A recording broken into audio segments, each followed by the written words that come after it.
Estamos de volta aqui na nossa mesa, num papo solto, você já sabe. O esquema aqui são dois amigos, não tem papo nas línguas, o papo é leve, é solto, é descontraído, é filosófico, não tem censura, não tem corte, é a vida como é. É politicamente questionável, mas é espiritualmente muito saudável. E eu tô aqui com Sandra Bittencourt, que é minha querida amiga, psicóloga, pedagoga, consteladora familiar.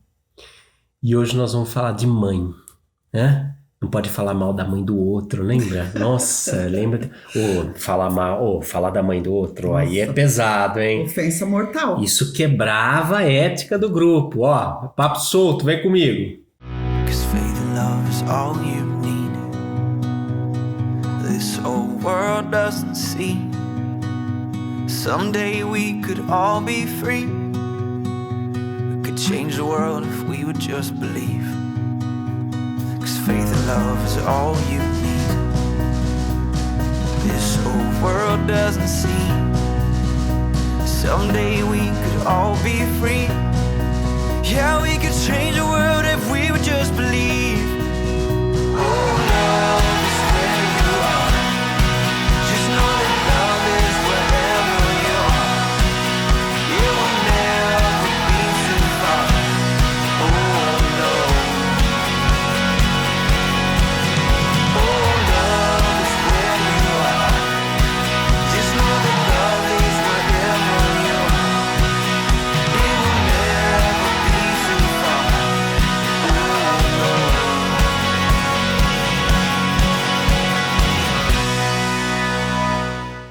Pô, Sandra, não pode falar mal da mãe do outro. Eu lembrei da minha turma, da rua, turma da rua. Nossa. Tipo, era a quebra da honra dos amigos. Você podia passar a mão na bunda, dar tapa, fazer bullying, tudo. Mas mesmo naquela época que o bullying era, né, modus operandi da civilização, né, que dava tor, levantava, dava calção no cara, cuecão, bababá. Mas mesmo nessa época, falar da mãe também pegou pesado, hein? Impossível, impossível. Pecado mortal. Pecado mortal, louco.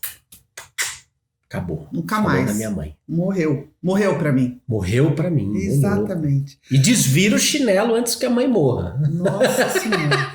Tipo as coisas assim, né? Sim. E isso pode, depende da mente do momento que está sendo vivido, a idade e a mente daquele serzinho que está na criança, e pode ficar um trauma muito forte, sabe? E muitas vezes eu já trabalhei com isso também, a pessoa congela e vai para a vida, mas está congelado lá nos 7 aninhos, que escutou a vizinha falar, vai para casa, senão tua mãe vai morrer. Isso é uma realidade. Pesado. E a pessoa congelou. Congelou ali. É claro que ela foi em frente, se casou, teve filhos, mas vive uma depressão de base e tal, chega no consultório e a gente começa um processo e eu pergunto, o que aconteceu quando você tinha... X anos. Fala o primeiro número que tiveram na sua cabeça. 7. 7 anos. E aí ela começa a chorar e uma vizinha fez essa coisa, sua mãe vai morrer, né? E aí ficou congelada aí. É tão sério falar a mãe vai morrer, falar mal da mãe, duvidar da mãe, né? Porque a mente, ela tá, em relação à mãe, ela tá no imaginário profundo, profundo, profundo. E a mãe é raiz, mãe é base, mãe é essência. Se nós, né, soubéssemos, nós mulheres soubéssemos o alcance e a profundidade que se tem, a gente tomaria muito cuidado com o que fala para a criança e como se relaciona com a criança. Não é bibelôzinho, não é? Mas mãe é a matriz. E é assim que é. Se a gente puder compreender isso, seria muito bom. Você sentado à minha frente, esta câmera, essa máquina, ela está exatamente na sua esquerda, atrás, que é a posição, não é? Dentro da posição sistêmica, da postura sistêmica, ela está exatamente na posição materna, da linhagem da mãe. E você o tempo todo tem que levantar e ir até ela. e volta. Olha só. E daqui a pouco ela tá funcionando lá, ela Nós estamos desliga. falando aqui porque a câmera que está atrás de mim, uma que dá essa panorâmica que o Guilherme vai mostrar aí para vocês agora, ela tá desligando. E eu acabei de falar aqui no off pro Guilherme, Guilherme, vou ficar levantando, ligando essa câmera de novo, que eu não quero perder ela não quer funcionar, mas eu quero que ela funcione, eu tô fazendo esse movimento. E aí a Sandra aqui já tá fazendo uma leitura. Então, porque como a gente estava falando também na conversa inicial aqui, né, nós dois, sobre símbolo, Olha lá. ah lá, Ela não aguenta. ela não aguenta, entende? O que será que tá acontecendo? E você precisa ir até ela. E é assim, é o filho que vai até a mãe. Não é a mãe que vem ao filho. O pequeno se dirige para o grande e a mãe e o pai, mas nós estamos falando da mãe agora. A mãe é a grande, né, dentro do sistêmico. Veja, a mãe enquanto essa função de trazer a vida. Mas a mãe é humana. A mãe é uma mulher comum. A gente quase que se ofende. Né? Porque todo mundo, ou muitas pessoas gostam de ouvir isso e gostam de dizer, mas você é uma pessoa especial. E tem muita gente que quer se sentir especial. De verdade, a coisa mais saudável do mundo é ser comum, que tira tanto peso, tanto desgaste. Ser normal. Não, comum. Ser comum não é ser normal? Não. Como é que é isso? Então, porque a gente precisa fazer uma diferença entre ser normal e ser natural. Normal é norma, né, Juliano? Normal é segundo norma. a ótica de quem? Segundo qual é o protocolo aqui? Né? Então é assustador. Eu acho assustador essa coisa de normal. E eu entendo também que a gente às vezes faz muito esforço para ser normal. Para se adequar à norma. Para se adequar à norma. Mas aí a gente volta àquela discussão nossa de unidade não é uniformidade. Isso. Né? Mas essa questão é uma questão de necessidade profunda que tem a ver com a primeira lei, que é a primeira ordem do amor, que é o pertencimento. Se eu for normal, ou seja, se eu seguir o protocolo de onde venho... Se eu me adequar, não é? E aí o que acontece? Pertencer. Daí eu posso pertencer.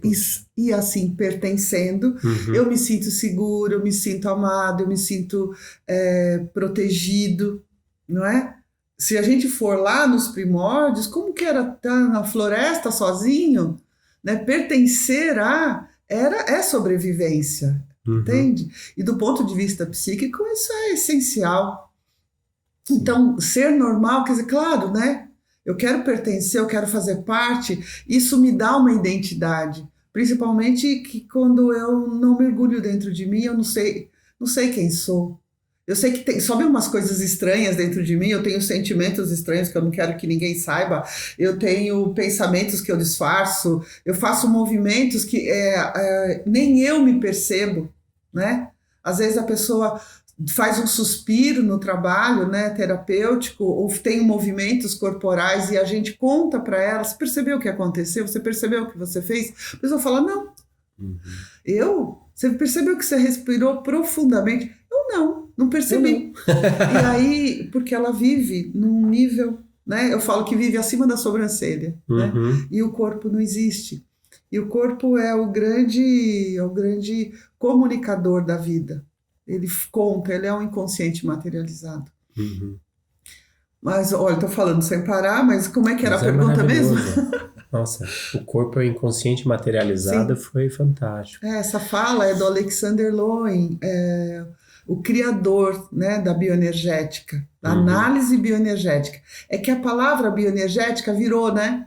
Tudo é bioenergética, mas é uma linha de conhecimento e uma teoria de personalidade dentro da psicologia, Alexander Lowen, né, e John Pierracos, e eles então vão estudar o corpo. Então tem uma série de livros onde o olhar em cima do corpo é essencial, né?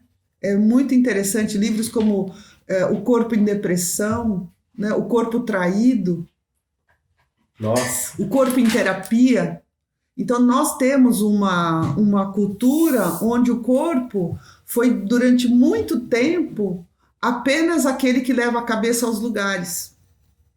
né? Transporta o intelecto, né? Então, e a constelação, ela tem uma abordagem fenomenológica, né? E que trabalha com o quê? Inteligência somática. Soma, corpo. Então, biologicamente falando. Então, as suas informações, as informações estão no corpo. E você precisa saber ler o painel. Ler o corpo. O corpo conversa. Né? Como você fala, né? Do pensamento, movimento, né? E transformação. E a gente faz assim, nessa coisa do sentimento também, não é? Tá aqui. Mas para mim, eu falo assim, não, primeiro tem um movimento que não é só daqui. Aqui só abre depois que o joelho dobra. Uhum. Então, né, eu tenho uma pessoa que eu amo profundamente, uma grande estudiosa da área de pedagogia sistêmica, Ellen Vieira da Fonseca, que eu recomendo o tempo todo o trabalho dela. Maravilhosa. Então, ela que faz a questão da ligação com o fio invisível do coração, que a criança está ligada ao papai e à mamãe, né? Ah, lindo. Você me deu um livro desse, né? É incrível. E aí eu estava falando com a Ellen sobre isso, esse movimento do coração, mas ao mesmo tempo esse movimento passa, né, simbolicamente, pelo movimento da humildade, que simbolicamente é dobrar-se, dobrar o joelho que é diante da vida. E nós fazemos grandes resistências porque a gente acha que é diante das pessoas. Mas de verdade, ou diante de conceitos Y, Z, entende? Partidos, né? Aquelas loucuras todas. Mas é diante da vida. Então, quem que faz isso? O corpo. Então, quando alguém chega no consultório, ou chega conversando de qualquer forma, né, e conta do corpo, está doendo o joelho, a gente já sabe que tem uma questão ligada à flexibilidade em relação à vida, à humildade, o estômago, né, simbolicamente o que tem isso, o pulmão, né, bioenergética, e aí você vai vendo metafísica da saúde, você vai vendo que isso também tem ressonância na medicina chinesa. Sim. Poxa, é uma medicina de 6.000 anos. Não dá para ignorar uma coisa dessas, né? Isso que é bonito, o século XXI, sabe? Que agora a gente está com uma tecnologia que permite você compreender um pouco melhor, sabe? E ceder um pouco na nossa arrogância, né? Materialista, nesse paradigma superado, materialista, de que você não presta mais atenção, você vai lá, compra um remédio, toma um remédio, engole e sarei. Então, o inconsciente, ou a vida, vou chamar assim, ela vai precisar fazer um outro caminho, porque a mensagem que precisa chegar vai chegar, vai deslocar. Então, primeiro é um avizinho, né? Depois o que é ponto safena? Não é? Depois vai ter que abrir o coração no bisturi, na maca, na cirurgia, né? Como diria o Gasparetto, né? Ficar com o gancho na boca, não tem? Né? Porque o corpo ele vai contar e a gente vai continuar ignorando. E aí a gente conseguiu chegar hoje, né? Ultimamente, nós chegamos na estética, no fitness, né? E a gente está fazendo essa transição para o saudável. Mas são etapas, entende? Etapas de aprofundamento de consciência. E a gente está nesse processo de transição planetária, de transição pessoal. Sim. Então tá tudo certo do jeito que tá. Caminhando em frente. A referência que a gente queria pegar aquele gancho da mãe. Sim. E até o livro do Fio Invisível que você falou, eu observei na prática o quanto essa imagem feita, ela faz sentido, né? Você presenteou o meu filho, Lorenzo, com esse livro quando eu me divorciei da Priscila, e isso fazia muito sentido para ele, né? Ele fez menções ao livro para mim. Muitas vezes, o meu coração está conectado com o seu, meu coração está ligado com o seu. Ele vinha me contando, né? E acho sempre que foi estará, viu? E sempre estará, sim. Claro. E foi um movimento muito interessante. Até eu fiz um movimento muito de enxergar através dos olhos dele. E é muito bacana, realmente, ouvir o Lorenzo falar da mamãe. Sim. Não é? Porque apesar da relação marido-mulher não existe mais, mas existe essa relação, o papai e a mamãe, Sempre. né? E eu acho bacana, achava muito lindo assim, ele falando assim, a mamãe adora flores. Então, todas as vezes que nós estamos em algum lugar que tem uma flor, pai, a gente pode passar aqui depois, eu vou pegar umas flores para mamãe. Mamãe adora flores. Sim. Então, mamãe adora flores, é um jeito dele de honrar, de Sim. levar alegria. E é um jeito dele dizer para o papai, nessa situação, né, de vida, quantos milhões, né, vivem isso, a mamãe também faz parte. A mamãe também faz parte. Não é? E é legal assim, fazer o movimento da parceria. Sim, a mamãe Sim. faz parte. Vamos comprar as flores para a sua mamãe. Sim. Né? Não, papai, eu gosto de ir na piscina. E a mamãe também gosta, viu? Ela fica do lado de fora, tomando sol, só relaxando. E eu fico na água. Ou seja, ele tem uma... Isso ele me falou quando eu tinha 3 anos. Sim. Quer dizer, ele tem uma percepção Sim. do gosto, como ele tem de mim também, não é? Às vezes ele quer me convencer de alguma coisa e aí ele apela pro preço, porque ele sabe que eu sou firme Sim. com essa coisa de gasto e coisa e tal. Sim. Não, papai, aquilo você não vai querer fazer, aquilo é muito caro. Menino, o que é você? Sim. Eu sou aquele que quer o que quer. Que quer o que quer. Quero o que quer e vou fazer com tudo que for possível para conseguir com a minha inteligência, papai. Mas é tão lindo, assim, então, para mim foi tão bom aprender a olhar pelos olhos dele. Sim. Né? Ter essa experiência e respeitar, honrar Sim. esses fios Sim. com o Lorenzo, né? Os fios, é uma dinâmica. Esse livro, a Sandra pode falar muito melhor do que eu, mas é um livro que traz, inclusive, 2 coraçõezinhos, um azul e um vermelho, de tecido, com fio transparente de pesca ligado ao coraçãozinho menor, que é do filho. Para você mostrar para ele com um símbolo visual tangível que existe sempre um fio conectando o coração dele ao pai. Tanto que virou até teve um dia que ele estava bravo, fazendo birra, ele falou assim, eu vou cortar o fio do meu coração com o seu. Eu falei assim, não tem como, a vida é assim. A vida é assim, e é assim para sempre. Então esses 2 coraçõezinhos são colocados, né, assim, à distância, e aí o fiozinho vem no coração da criança e faz a criança perceber essa ligação. E isso foi desenvolvido, muito interessante, intuitivamente, mas toda uma experiência de trabalho com uma criança de Brasília, onde o pai estava preso na Papuda, que era na penitenciária, né?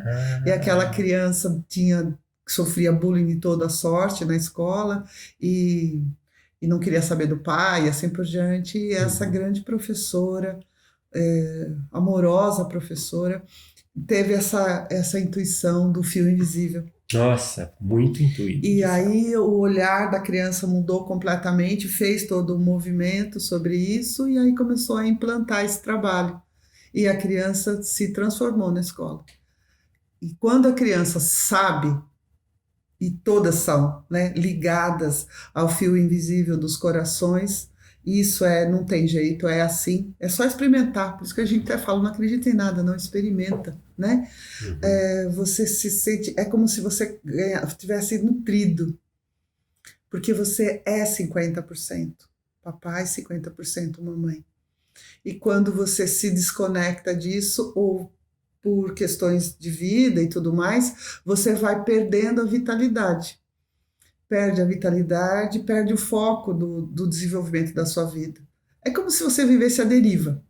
Não é? É lindo na infância. Parece que existe essa honra natural, espontânea, né, orgânica.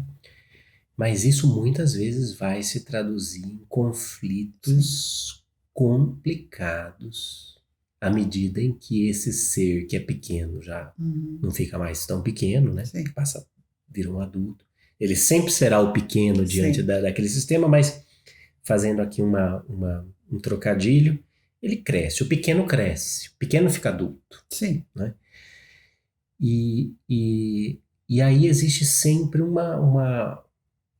vamos dizer, um campo minado nessa relação. Porque uma discussão ou um impasse parece que é amplificado por toda essa base de relacionamento que é muito forte, que é inegável, que é irrevogável, eu Sim, diria. mas a gente se relaciona com a mãe a partir também da cultura, né? E porque muitas vezes nós temos, enquanto mãe, que eu tenho 3 filhas, né? E um filho não nascido.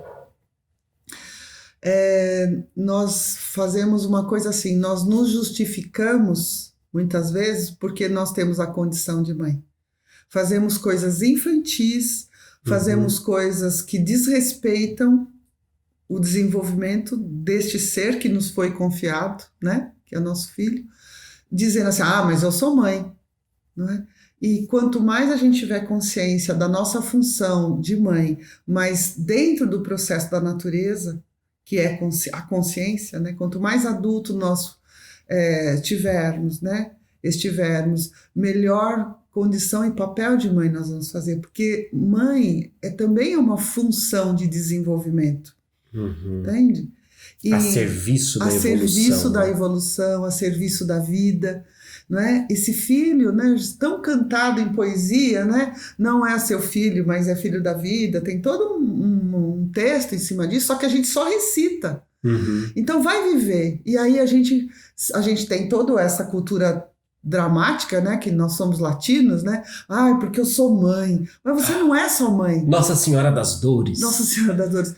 Mas aí é que né? Você é uma pessoa. E sendo uma pessoa, existe um tanto ali que é a maternidade. Entende? Mas você não pode ser inteiro a maternidade. Existe um outro tanto também, né? Um outro tanto. E faz parte festejar o crescimento desse bebê, dessa criança, que vai até se tornar adulto.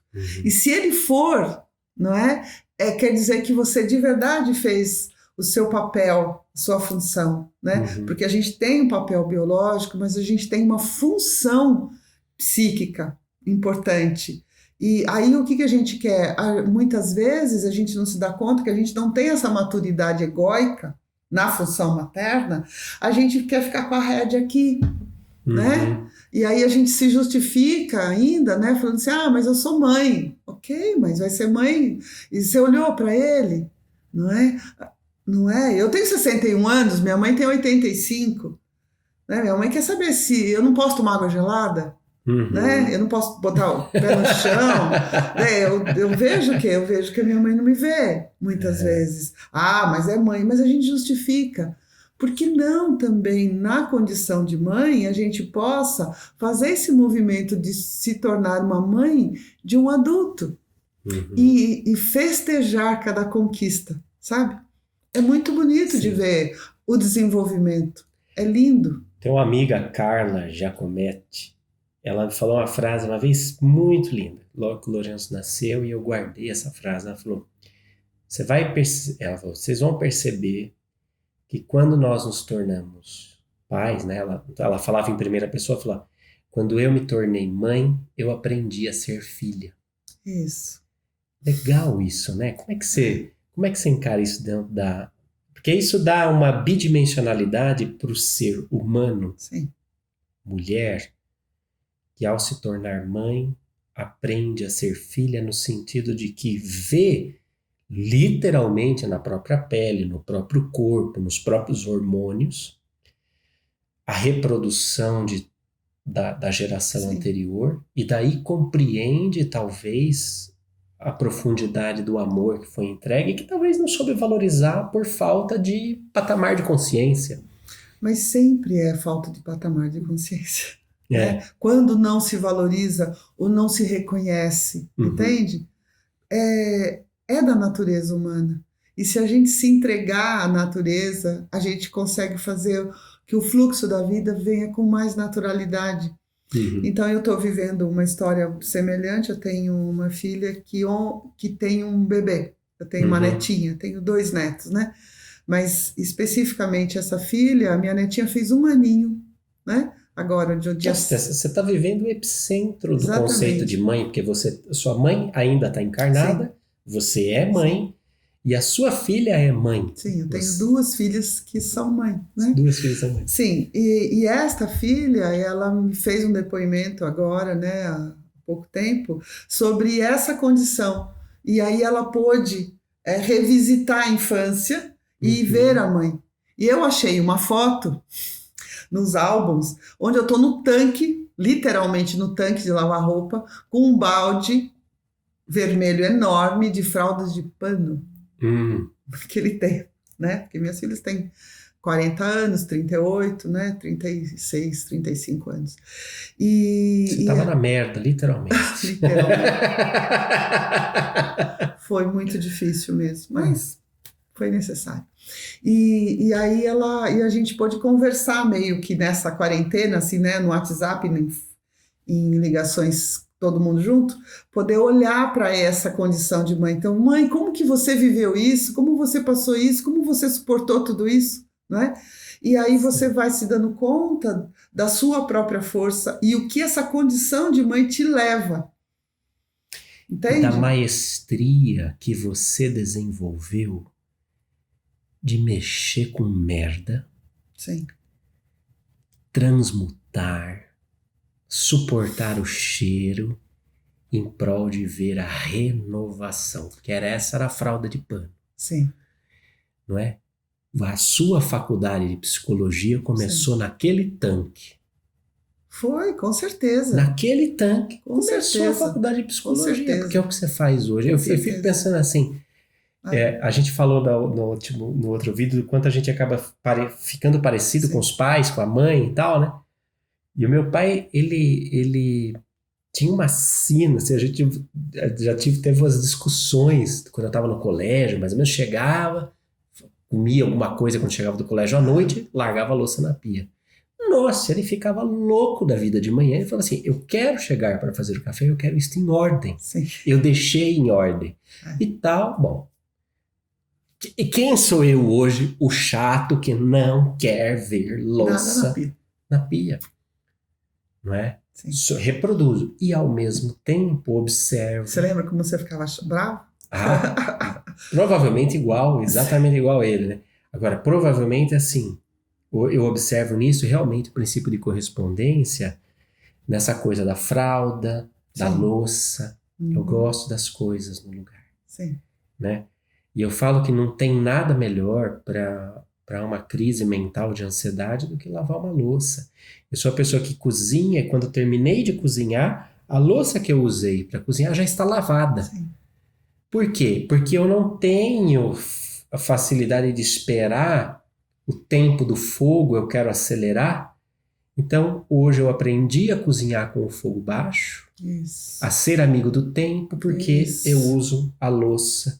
Isso. E aí eu, né, Isso. vou brincando E você e percebe tal. que toda essa estruturação que você vai fazendo, mental mesmo, né?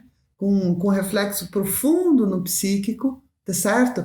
Você está tirando todo esse movimento do seu cotidiano, dos seus fazeres. Sim. Isso é tão importante. E a gente tem todo gerações e gerações, não é?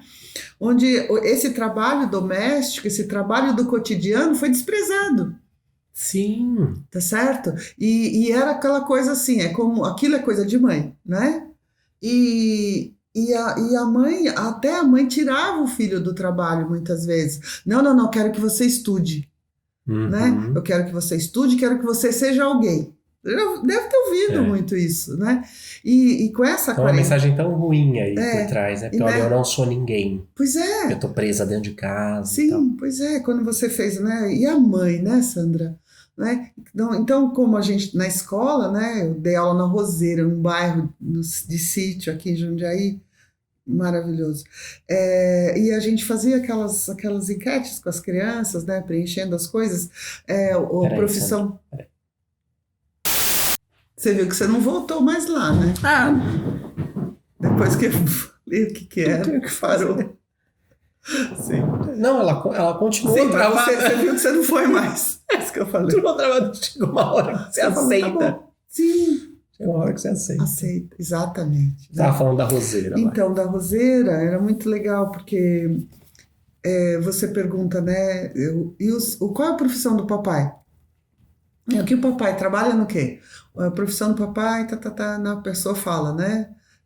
Em uma infinidade de possibilidades, né? E a mamãe? A mamãe não faz nada. A mãe não faz nada, ela é só dona de casa. Ela fica em casa. Ela é só mãe, só. E quando a criança ainda fala isso, ela tá aprendendo, ela tá repetindo o ambiente.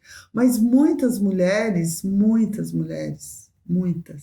elas dizem isso. Eu não faço nada. Não faço nada, sou só dona de casa. Eu não trabalho. Eu falei, você não trabalha 24 horas por dia, você trabalha 27, né? Porque a gente só fala do trabalho se tiver remuneração.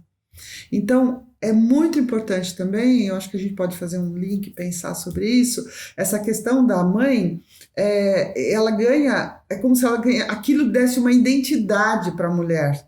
E aí o que ela faz? Ela mantém os filhos regredidos, porque aquilo dá identidade. Se ela deixar de ser mãe, ela deixou de ser. Então, mas mãe, essa mãe, né? Que ocupa todos os espaços, todos os lugares e que adoece essa mulher, não é? Mas você pode ser doente, mas você não pode ser uma mãe que exija, não é? Por isso que é muito importante ter uma mãe firme e educadora, né? Mas ela tem que tomar cuidado para não ser rígida e flexível.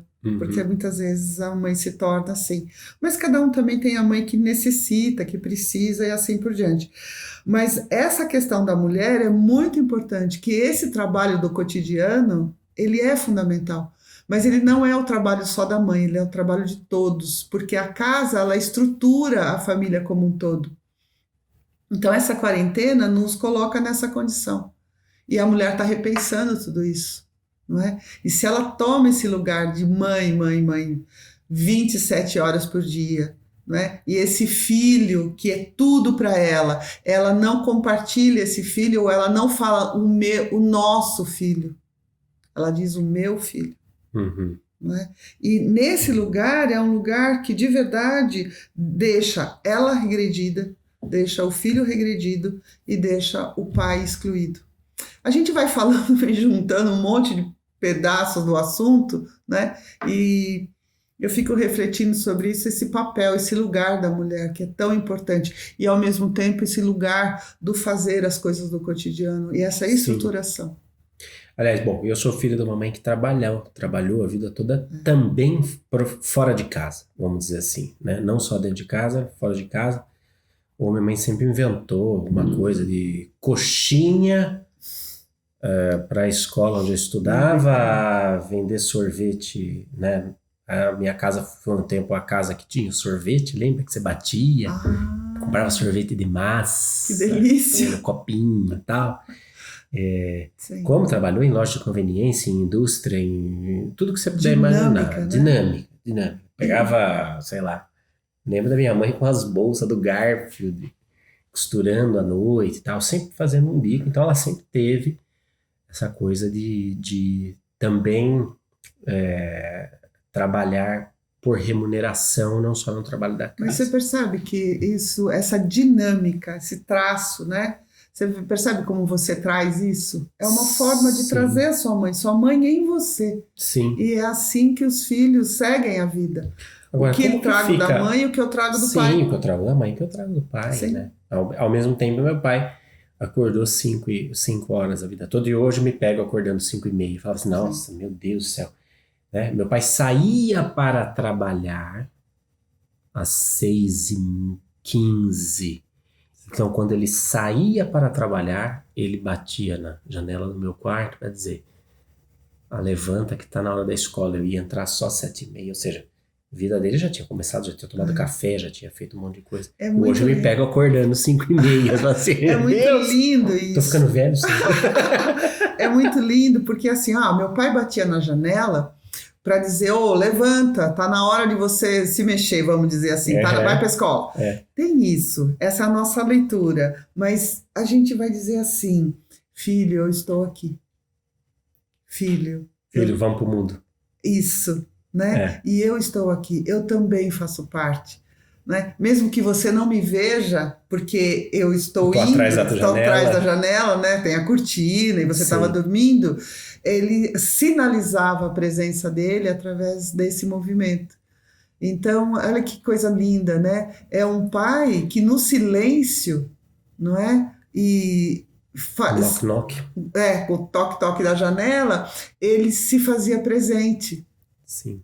Então, existem várias formas do pai estar presente, mesmo muitas vezes no lugar de uma mãe muito forte, né? Que deixa comigo, deixa que eu cuido, né? Sim. E como é que fica? Talvez exista uma crise de identidade hoje para as mulheres mães, não é? Que querem também viver a sua vida como profissionais, não é? E que é uma coisa importante para a autoestima dela, né? Não se resumir aquele papel de mãe só, como você falou. Então, mas não é só para autoestima, é para saúde. Sim, sim. Entende? E como que fica isso? Porque eu, por exemplo, eu tenho um caso, sei lá, muito particular nosso aqui na empresa, que foi a Alicia, que hoje gerencia todo o marketing da produtora e tal. Quando ela escreveu um e-mail para a gente e falou, olha, eu gostaria de fazer uma proposta de trabalho, que eu acho que eu posso ajudar, né? E ela veio aqui, nesse escritório, mas ela chegou com o Dante no colo. O Dante tinha 1 ano, menos de 1 ano, ele engatinhava ainda. Aí nós pegamos esse sofazinho vermelho que tem aqui, eu juntei os dois, eu criei um cercado pro Dante, botamos uns ETs desse estoque de ET lá. E ela foi fazendo a apresentação. Olha que ousada, né? Ousada, muito né? Muito linda. Fazendo a apresentação. Com esse peitão ainda cheio de leite. Isso. Né? E aí o break onde eu pude falar foi o break onde o Dante começou a comer. Porque daí ela puxou, chegou a hora de amamentar e a gente foi trocando ideia e tal. Isso, nossa, é um episódio muito simbólico que a gente guarda muito. A gente tem foto do dia, né? Do Dante na coisa aqui e tal. E do quanto isso me parece um símbolo da mulher integral nesse mundo moderno, né? Sim, mas isso tem um preço muito alto também, do ponto de vista emocional. A mulher vive essa coisa da culpa também muito grande, entende?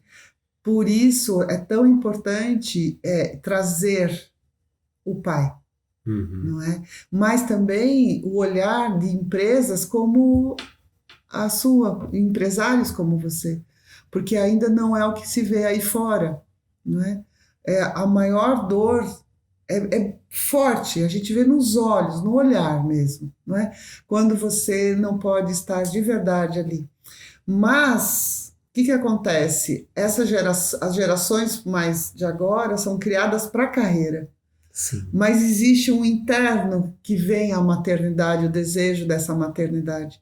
Que é mais arquetípico do que a carreira profissional, né? Extremamente mais arquetípico. No entanto, a hora que a criança nasce, existe uma demanda e existe um processo que você nem pode falar do seu sofrimento, porque senão o mundo te detona, né? Porque existem mães, que eu até participei de um programa que falava sobre isso, ela falando sobre a dificuldade desse momento da amamentação e quanto doía, quanto isso, quanto aquilo. A página dela foi até tirada do Facebook e sofreu perseguição.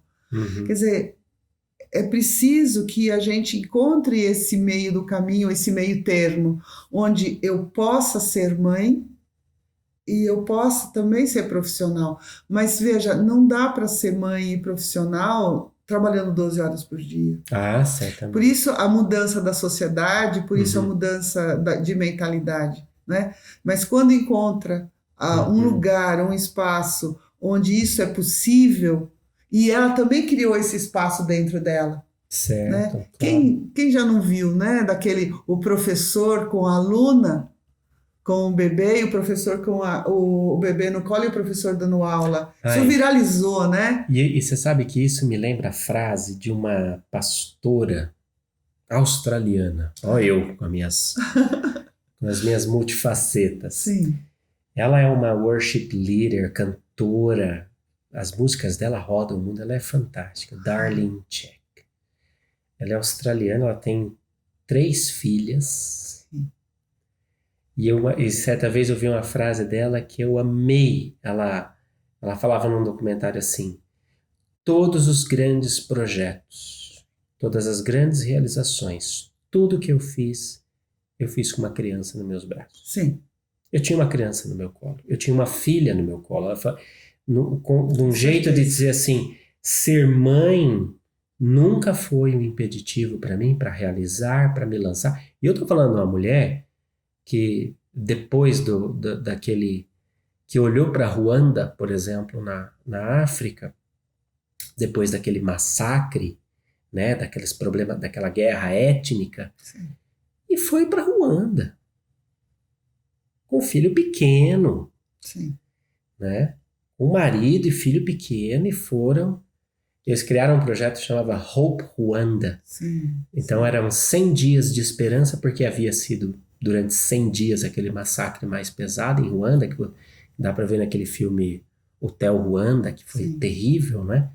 Aqueles 100 dias de terror, eles se propuseram a instalar igrejas que eram centros comunitários, que eram centros de capacitação, de transformação e tal, com uma criança no braço. Sim, né? Normalmente o sistema dessa mulher e o sistema desse homem, não é? Os dois, quando se encontram, existe uma ligação muito profunda. Porque o que acontece muitas vezes, sabe, Juliano, é que quando ela tem até um impulso interno, mas existe muita coisa ainda no sistema, muito emaranhamento, muito comprometimento, né? E que ainda ela ainda olha em volta buscando apoio.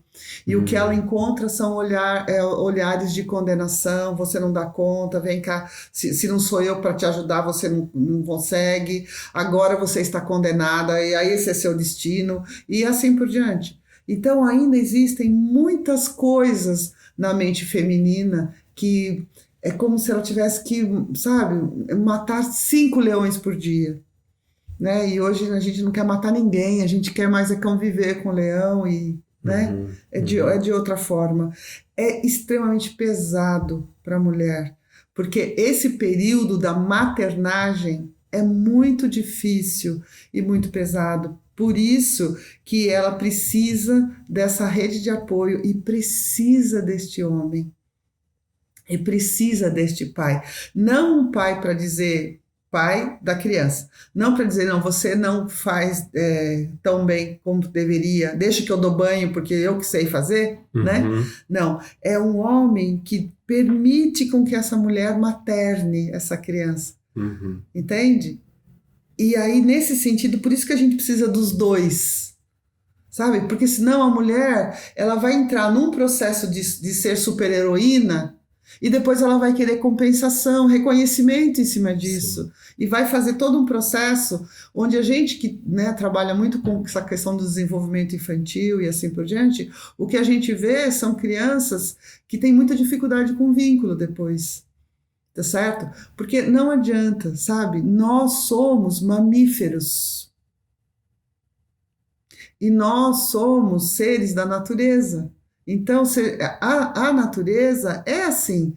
O bebê humano nasce não porque depois dos 9 meses, ele sai depois dos 9 meses, porque senão a cabeça não passaria no canal vaginal. Mas ele precisa, ele não sabe ainda a distância, separar ele da mãe dele. A mãe é um prolongamento, ela é ele e ele é ela. Isso é biológico, isso é hormonal, isso é psíquico. E é assim, faz parte, entende?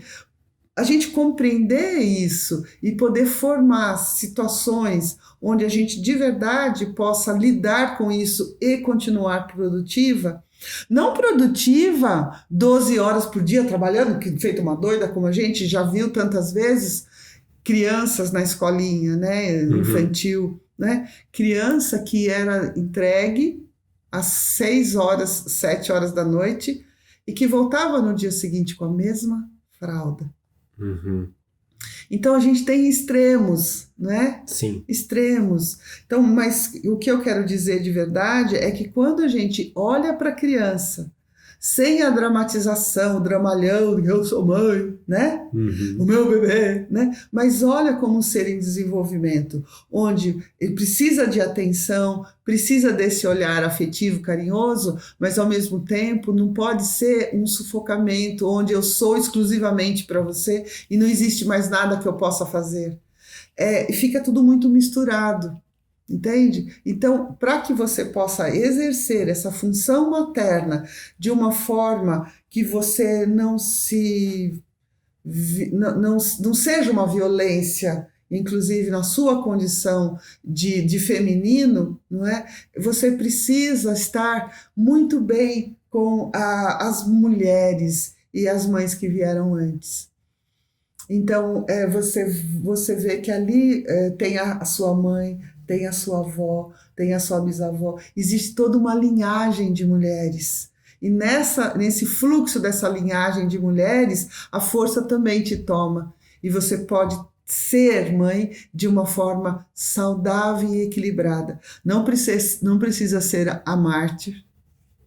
Isso vai pesar na criança. Não é a super-heroína. Você é um ser humano que faz o melhor que pode nas condições que tem.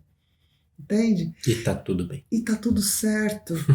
E tá tudo certo. E poder contar com este homem que você escolheu para que esse filho viesse. E os dois juntos, dentro de cada um no seu papel e na sua função, desenvolver essa criança e permitir, de alguma forma, que tanto ele construa o seu papel profissional, quanto ela, né, construa a sua vida também profissional. Porque se a mulher não se realiza também nesse lado, a criança ela é uma antena, é um roteador a criança, ela sabe tudo, tudo, tudo. Ah, mas eu não falo perto dele, não precisa, tá? Não precisa, ela sabe tudo.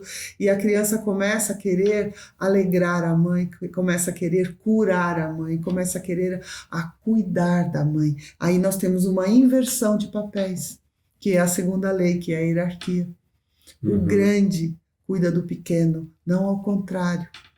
E a mulher, no seu desequilíbrio, muitas vezes, na sua projeção, na tentativa de compensação dos emaranhamentos do sistema, fica encantada de se sentir cuidada.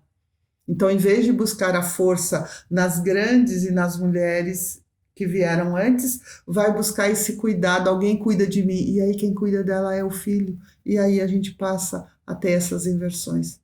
Então, poder contar com o exemplo da Alicia, tão legal que você trouxe, poder ter esse espaço, olha a prontidão sua que foi transformar o sofá num espaço lúdico para que ele também pudesse ser acolhido aqui, né? Então, isso é uma nova visão, um novo paradigma.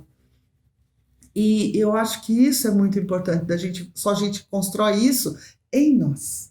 E esse é um aspecto da minha mãe. Isso.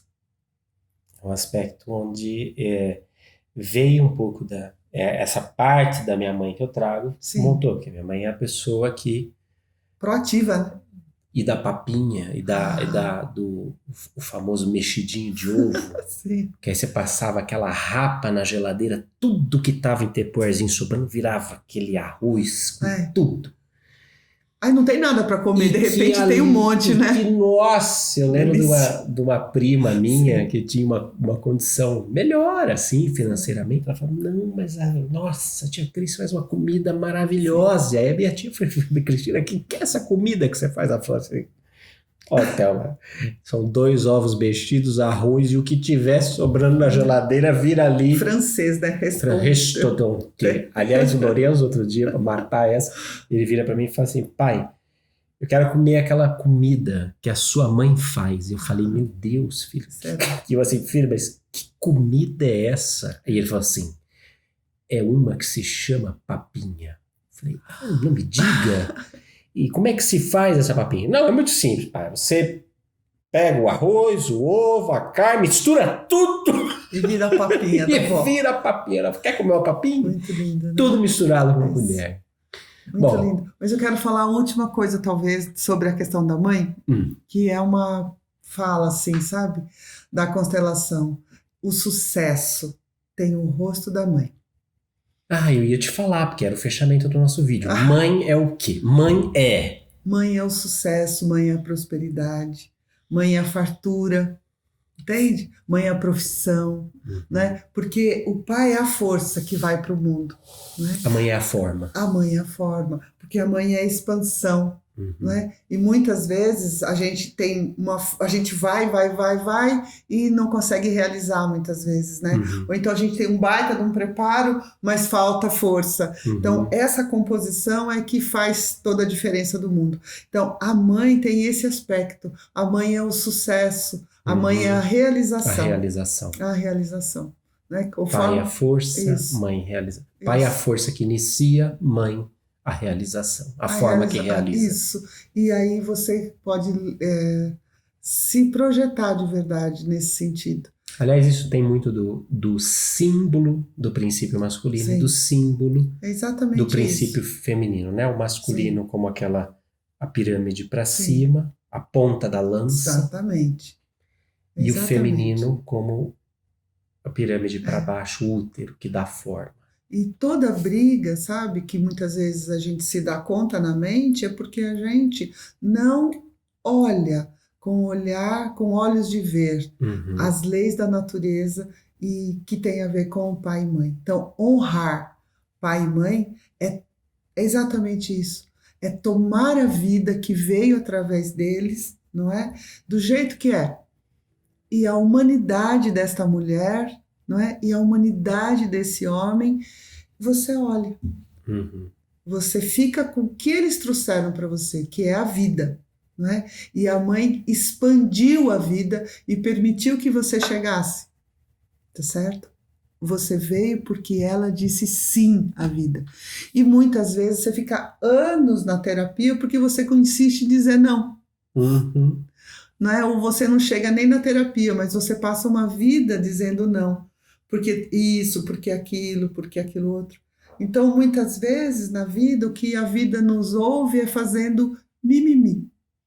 Falando mimimi. Mãe, do jeito que você trata a sua mãe, a vida te trata. Próximo, conversa sobre filhos. Se prepara que o negócio está muito bom. E muito obrigado. A nossa equipe tenta ler assim, todos os comentários que vocês deixam.